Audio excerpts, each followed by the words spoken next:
tres mga grande-grande barangay na syudad, elya kina-target del Liga ng mga Barangay President Jerry Perez para asebaho todo los opisyales y empleyado del mga barangay para na un random drug testing en Dinantes Aga.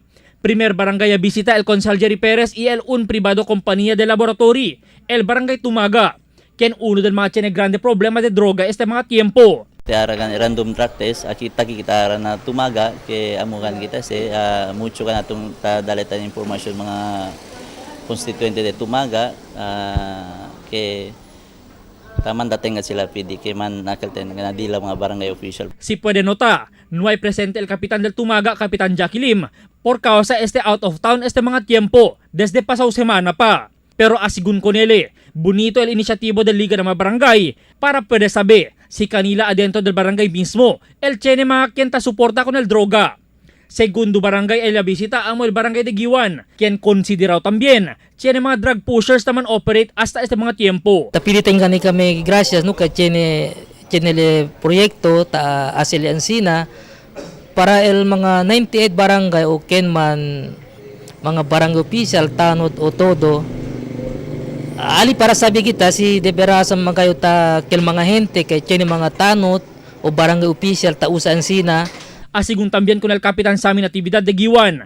Grande ayuda este para kanila quien no hay bastante fondo para conducir con este semejante inisyatibo. It's very good also no nata sa random drug test na kalaykol barangay.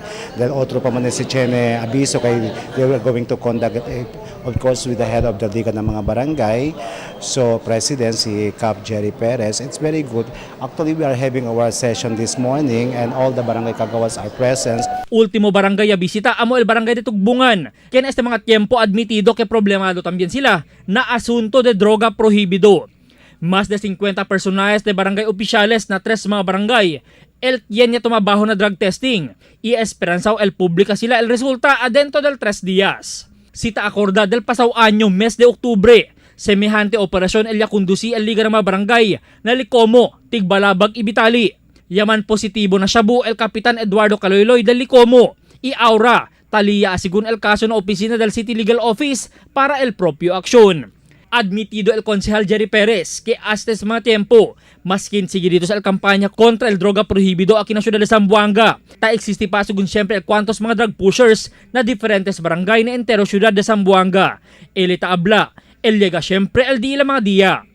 Albert Luna, Dateline, Zamboanga.